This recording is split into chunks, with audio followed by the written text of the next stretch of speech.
ఇక ఈరోజు ప్రస్తుతమైనటువంటి కార్యక్రమానికి సాయినాథుడు గురు పూర్ణిమ ఎందుకు చేసుకోమన్నారు అనే ఒక్క విషయాన్ని కొంచెం సూక్ష్మంగా స్మరించుకొని కార్యక్రమానికి వస్తాం. ఇందాక మనవి చేసినట్టు సాయినాథుడు భక్తుల్ని చేసుకోమని చెప్పి సూచించినటువంటి పండుగ ఇదొకటే. సాయినాథుడు సూక్తుల్లో చూచినా గాని వారి సంప్రదాయంలో ప్రధానమైనటువంటి సూత్రం పూర్ణుడైనటువంటి గురువుని శరణు పొందటం, వారిని సేవ చేయటం, వారి అనుగ్రహంతో పూర్ణత్వం చెందటం. సాయినాథుడు తమకు కూడా ఆ స్థితి అలాగే కలిగింది అని తమ మీద పెట్టుకుని చెప్పారు. ఆ కథ మీ అందరికీ పారాయణ చేసిన వారికి అది గుర్తుంటుంది. రెండు రకాలుగా చెప్పారు. ఒకసారి నలుగురం కలిసి మోక్షం ఎలా పొందాలనే విషయం గురించి కొన్ని గ్రంథాలు చదువుకున్నాము. అయిన తర్వాత తపస్సు చేద్దాము ఏకాంతమైన ప్రదేశంలో అనుకుని ఒక అడవిలో ప్రవేశించాము. వెడుతూ ఉండగా కట్టెలు కొట్టుకునే అతను కూలి కనిపించాడు. కనిపించి, ఎక్కడికయ్యా పిల్లలు, మీరు అడవిలోకి పోతున్నారు, మీకు దారి తెలియదు, ప్రమాదం అవుతుంది, దారి తప్పిపోతే బయటికి రాలేరు, అక్కడేమీ మీకు దొరకవు, అపాయం అవుతుంది, తెలిసిన వాళ్ళని కూడా తీసుకెళ్లాలన్నారట. అనేటప్పటికి భగవంతుడి గురించి తపస్సు చేయడం కోసం మేము పోతుంటే మాకు ప్రాణం గురించి మాకు భయమా, ఆహారం గురించి మాకు చింత, అత అక్కర్లేదనుకుని ఆయన చెప్పిన మాట వినకుండా వెళ్ళిపోయినారు. అక్కడి నుంచి దారి తప్పారు. తిరిగారు, ప్రాణం మీద ఆశలు వదులుకున్నారు, ఇహ బయటపడగలమనే ఆశ. చివరికి బాబా అంటారు, పూర్వపుణ్యం చేత మళ్ళా బయలుదేరిన చోటుకు వచ్చామన్నారు. పూర్వపుణ్యం చేత బయలుదేరిన చోటుకు వచ్చాము అన్నారు. వచ్చేటప్పటికి మళ్ళా ఆ కట్టెలు కొట్టుకునే అతను ఆ కట్ట నుంచునున్నట్ట. అన్నట్ట, నేను చెబితే మీరు విన్నారు కదా పిల్లలు, ఆవేశపడి వెళ్ళారు, తిరిగి ఎంత శ్రమ పడ్డారు. అందుకే నేను చెప్పాను, ఏ విషయంలోనైనా సరే మనకు దారి తెలిసిన వాడు చూపేందుకు ఒకడు కావాలి. అట్లాగే ఉత్తమమైనటువంటి కార్యక్రమం కోసం, పవిత్రమైన కార్యం కోసం బయలుదేరినప్పుడు ఎప్పుడైనా సరే మేము భోజనం పెడతాం, నీళ్లు ఇస్తాం, తీసుకుని వెళ్ళు అని ఎవరన్నా పిలిస్తే మాత్రం అది భగవంతుని అనుగ్రహంగా భావించి నిలిచి తీసుకుని వెళ్ళాలి. అట్లా వినకుండా నేను ఆగమంటే మాకు ఆహారం ఏమిటి, మాకు నీళ్ళు ఏమిటి, భగవంతుడి కోసం పోయే మాకు ఇవన్నీ ఏమిటి అనుకుని మీరు వెళ్ళారు, తిరిగి ఆకలి దప్పులతో వచ్చారు, ఇప్పుడైనా పెడతాను తినండి అన్నట్ట. అనేటప్పటికి తక్కిన ముగ్గురికి అహంకారం వచ్చింది. ఒరే మన మాటను పట్టుకుని మన కించపరిచాడితను, మనం మొదటి ఇతను చెప్పిన మాట కాదనుకుని నువ్వు పెట్టేది ఏమిటి, నువ్వు నీళ్ళు ఇచ్చేది ఏమిటి, మాకు భగవంతుడు లేడా అనుకుని మేము వెళ్ళిపోయాము. దారి తప్పి ప్రాణాలు కడబట్టినాయి. చివరికి తిరిగి వచ్చిన తర్వాత మళ్ళీ ఇతను మన మాట మనకి చెప్పుతున్నాడు, తీసుకొచ్చి నేను పెడతానంటే కాదన్నారు, మీరు వెళ్ళారు, మళ్ళా తినండి అంటున్నాడు. చచ్చా, ఇది మనకు న్యూనత, అందుకని మాకు అక్కర్లేదన్నట్టు వాళ్ళు అని ముగ్గురు వెళ్ళిపోయినట్ట. కానీ సాయినాథుడు మాత్రం ఏమనుకున్నట్టంటే, ఒరే వీడు మన తండ్రి కాదు, మన తల్లి కాదు, మన అన్న కాదు, మన బంధువు కాదు, స్నేహితుడు కాదు, పోనీ గొప్ప చదువుకున్నవాడు, ధనికుడు అంటే అది కాదు, కష్టలు కట్టుకుని శ్రమ చేసుకుని బతుకుతున్నాడు. అట్లాంటి వాడికి ముక్కు మంది లేకుండా మన దారిన మనం పోతుంటే ఎందుకంత ప్రేమ? అయ్యో ఈ పిల్లలు వెళ్ళారే, వాళ్ళు ఎక్కడికి పోతారు, ఎట్లా వస్తారో, వాళ్ళు ఏం తింటారు, ఎందుకు ఈయనకి ఇంత ఆలోచన? నిష్కారణంగా ఇంత ప్రేమ పెట్టుకుని, ఆప్యాయత పెట్టుకుని మన కోసం తిండిను నీళ్లు చెడి సిద్ధం చేసుకుని పెట్టుకున్నాడే. ఇట నిష్కపటమైన ప్రేమను, అమాయకమైన ప్రేమను అంగీకరించలేని మనకు ప్రేమమయుడైన భగవంతుని యొక్క అనుగ్రహం మనకు లభిస్తుందా? అందుకని ఈయన దగ్గర తీసుకోవాల్సిందే అనుకున్నట్ట. ఈయనకి అపారమైన ఆకలి దప్పిగా ఉన్నాయి. అందుకని అయ్యా నేను తీసుకుంటానన్నట్టు. అప్పుడు సాయినాథుడికి ఆ గురువు ఆహారం పెట్టారు, నీళ్లు ఇచ్చారు. ఆయన తీసుకున్న మరుక్షణమే కట్టెలు కొట్టుకునేవాడిగా ఉంటామా అనేసి గురువుగా దర్శనం ఇచ్చారట. ఏమిట్రా మీరు మాట్లాడుకున్నది అన్నట్ట, మీ చర్చలంతా ఏమిటన్నారు అని, మీరు దేనికోసం అయితే బయలుదేరారో, తప్పించారో, దేనికి విఫలమై తిరిగి వచ్చారో అక్కడికి నేను మిమ్మల్ని చేరుస్తాను. అయితే నేను చెప్పింది 100% నమ్మినవాడు మాత్రమే చివరికి ఎడతాడు, తక్కిన వాళ్ళు సఫలం కారు అన్నారు. ఇది మనందరికీ హెచ్చరిక. అందుకు ఈ కథ మళ్ళా చెప్పాల్సి వస్తుంది. సాయినాథుడు ఆ గురువు ఏమన్నారు, నువ్వు దేనికోసం బయలుదేరావో ఆ గమ్యాన్ని నేను చేరుస్తాను, నిశ్చయంగా చేరుస్తాను. కానీ నేను చెప్పింది 100% పూర్తిగా విశ్వసించిన వాడు మాత్రమే ఇందులో కృతార్థుడవుతాడు, లేనివాడు కాడు అని చెప్పారు. ఆ ముగ్గురు మాత్రం అట్లా వెళ్ళిపోయినారు. సాయినాథుడు మాత్రం మీరే శరణు, మీరే చేస్తే అదే నాకు, మీ మాటను నేను పూర్తిగా విశ్వసిస్తున్నాను.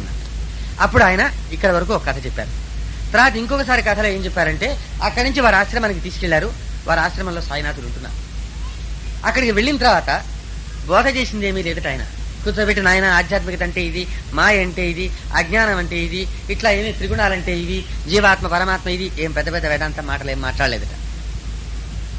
వీడిని తీసుకెళ్ళి అక్కడ కూర్చోబెట్టిన తర్వాత ఆ పక్కన ఎదురుకుండా బాగున్నది, దాని పక్కన చెట్టు ఉన్నది. ఈయన కాళ్ళకి రెండింటికి కలిపి ఒక పెద్ద తాడు కట్టేసి ఆ చెట్టు మించి ఆ బావిలోకి వేలాడదీశారు. ఎందుకు అని నేను అడగలేదట, ఆయన ఎందుకు చేస్తున్నాడో చెప్పలేదట. నీళ్ల మించి 3 అడుగులు 3 మూరలు పైకి ఉండేటట్టు వేలాడదీశాట, నోటికి నీళ్లు అందవు. అట్లా వదిలేసి వెళ్ళిపోయినట్టు ఎక్కడికో. మళ్ళీ ఇంతసేపట్లో వస్తానని కూడా చెప్పలే. 5-6 గంటల తర్వాత వచ్చారట. వచ్చిన తర్వాత ఎట్లా ఉన్నావు అని అడిగాట పైనుంచి. మామూలుగా ఏం చేస్తాం, ఏమిటి ఇట్లా చేస్తాడు, ఇట్లా నమ్ముకుంటే ఇట్లాగా చేసేది అనుకుని తిట్టుకుంటాం. ఆయన అట్టా లేదట, చాలా ఆనందంగా ఉంది నాకన్నాడు. అప్పుడు పైకి తీసి ఆలింగనం చేసుకుని, నువ్వు నిలబడతా అన్న మాటకు 100 నిలబడ్డావు, నన్ను నమ్ముతానందుకు నువ్వు పూర్తిగా నమ్మావు. అందుకని నేను చేసినటువంటి పని వల్ల ఎవరికైనా నరకాంతకంగా ఉండాల్సిన విషయం నీకెంతో మధురంగా సంతోషంగా అనిపించింది, నువ్వు సరైన వాడివి అని చెప్పి ఆలింగనం చేసుకుని ఆశీర్వదించి తన దగ్గర అట్టే పెట్టుకున్నారు. పోనీ అట్టే పెట్టుకున్న తర్వాతనైనా సరే ఏమైనా సాధన చేయించారా, జపం చేయించారా, పూజ చేయించారా, మంత్రోపదేశం చేశారా, ఉపన్యాసాలు ఇచ్చారా అంటే ఇవేమీ చేయలే. వచ్చి తమ స్థానంలో తాము కూర్చొని ధ్యానస్తులైపోయినారు. ఈయన ఏం చేయాలో చెప్పలే, ఎంతకాలం ఉండాలో చెప్పలే, కూర్చుండిపోయి ధ్యానస్తులైపోయినారు. ఆయన ధ్యానంలో ఉన్నప్పుడు చూస్తూ ఉంటే ఇహ ప్రపంచంలో ఇంకేమి తట్టటలే. ఎంతసేపు అయినా ఆయన అలా చూస్తూ కూర్చుండాలనిపించేది. ఆయన్ని అలా చూస్తూ కూర్చుంటే ఎంతసేపు కూర్చున్నామో తెలియకుండా పోయేదిట. ఆకలి అనిపించేది కాదట, దప్పిక అనిపించేది కాదట, తల్లి గుర్తొచ్చేది కాదు, తండ్రి గుర్తొచ్చేది కాదు, ఇంటికి పోవాలనే స్ఫురణే లేదట. అలా చూస్తూ చూస్తూ చూస్తూ చూస్తూ ఉండిపోయినారట. ఆయన ధ్యానంలో ఉండిపోయినప్పుడు ఆయనకి ఆకలి తప్పులు గురువు గారికి తెలిసేవి కాదట, శరీరానికి ఉండేటువంటి ఇతర అవసరాలు తెలిసేవి కాదట. ఆయన స్పృహ లేకుండా అక్కడే అన్ని జరిగిపోయేట, మలమూత్ర విసర్జన అంతా కూడా. అప్పుడు మాత్రం ఈయనకి సాయినాథుడికి చూస్తూ కూర్చున్న ఆయనకి జ్ఞాపకం వచ్చేదిట. అప్పుడు లేచి వారికి ధ్యానం చెదిరిపోకుండా జాగ్రత్తగా సున్నితంగా ఆ శరీరం అంతా శుభ్రం చేసేవారట, ఆ ప్రదేశం అంతా శుభ్రం చేసేవారట. మరిని వాళ్ళ ధ్యానభంగం లేకుండా వారిని అక్కడే కూర్చోబెట్టేవారట. భిక్షకు వెళ్ళొచ్చి ఆ భిక్ష వీను నోట్లో భంగం కాకుండా కొద్దిగా అందించి మళ్ళా ఎదురుకుండా వచ్చి ఆ శేషం తను తీసుకొని కూర్చుని ఉండేవారట. ఇట్లా ఇట్లా ఇట్లా ఇట్లా 12 సంవత్సరాలు గడిచింది. ఒకరోజు కాదు, 2 రోజులు కాదు. అన్ని రోజుల్లో నాయనా నీకేం కావాలని అడిగింది లేదు, నువ్వేం చేస్తున్నావు అని అడిగింది లేదు, నువ్వు ఇలా చెయ్యని చెప్పింది లేదు, నువ్వు బాగున్నావా లేదా, నువ్వు తిన్నావా లేదా అని అడిగింది లేదు. నా వంటి గడికైతే ఏమనిపించేదంటే, ఏమిటి ఇంత నమ్మకంగా నీ సేవ చేస్తుంటే నువ్వు తిన్నావని అడగడేమిటి, నిద్రపోయినావా లేదా అని అడగడేమిటి అని బాధ వచ్చేది.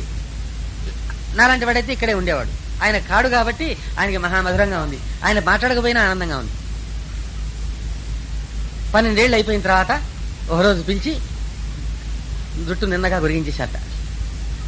గురిగించేసి 2 పైసలు దక్షిణ ఇమ్మన్నారు. సరే పైసలు దక్షిణ ఇద్దామని జేబులో చేపెట్టేటప్పటికీ, ఈ పైసలు కాదు నేను అడిగేది, డొక్కు కాసులు నాకు అక్కర్లేదన్నారు.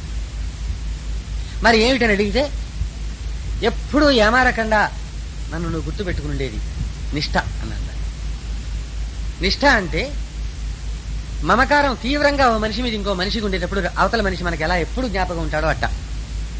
అంతకంటే కూడా ఒక పెళ్లి నిశ్చయించుకొని ఆడపెళ్లి వారంగా నగలు డబ్బులు అన్ని మొత్తం ఒక సూట్ కేసులో పెట్టుకొని ఆ దగ్గర పెట్టుకుని ఊరికెడుతూ ఉంటే అప్పుడు మన ప్రాణం అంతా కూడా ఆ నగల పెట్టి మీద ఎలా జ్ఞాపకం ఉంటుందో అట్ట. ఇంకా ఏమీ గుర్తుండకపోవచ్చు, ఆ నగలు, మంగళసూత్రాలు, కట్నం కోసం పెట్టిన డబ్బు, పట్టు వస్త్రాలు అన్ని ఎందులో అయితే పెట్టామో దాని మీద 24 గంటలు మన ప్రాణం నిలిచి ఉంటుంది. ఎక్కడ ఏం చేస్తున్నా సరే దాని మీద ఎలా గుర్తుంటుందో అలా ఆ పూర్ణుడైన గురువు మీద నిరంతరం ఆ మనసు నిలుస్తుంది. అట్లా నిలుపుగో అని చెప్పింది మొదటికి. అది మొదటి పైసా దక్షిణ. రెండోది, నేను ఇంత నమ్మాను, నన్ను ఇంకా ఏం చేయలేదే, 3 రోజుల నుంచి నేను పూజ చేస్తున్నాను, నాకేం కాలేదే, 3 నెలల నుంచి చదివాను, నేను చదవకుండా పరీక్ష పాస్ అవ్వలేదే, 6 నెలల నుంచి చేస్తున్నా, నేను మందు పుచ్చుకోకుండా డబ్బు తగ్గలేదే.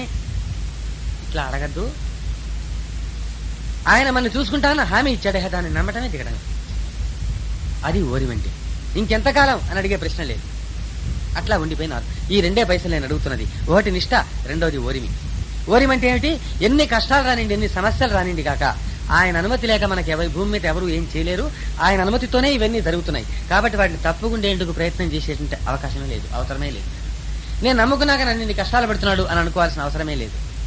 అట్లా ఎట్టి పరిస్థితుల్లో చెల్లించకుండా నాకు ఆయన ఉన్నాడనే మాట మీద నిలబట్టం అనేది ఈ 2 చెప్పారు. ఈ 2 ఇస్తున్నాను అని నమస్కారం చేసి శరణు పొందారట. అప్పుడు శిరస్సు మీద చేయిబెట్టి ఆయన ఒకే వరం ఇచ్చారట.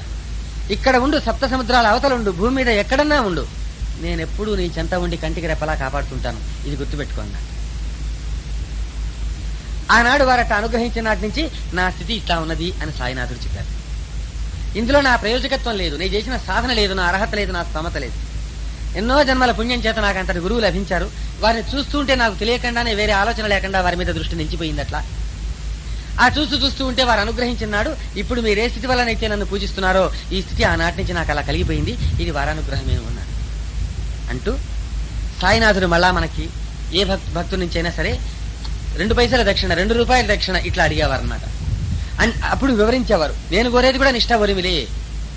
గురు శిష్య సంప్రదాయంలో ఏమవుతుందంటే, గురువు శిష్యుడికి ఏం బోధిస్తాడో అతడు గురువు అయినప్పుడు మళ్ళా శిష్యుడికి అదే బోధిస్తాడు.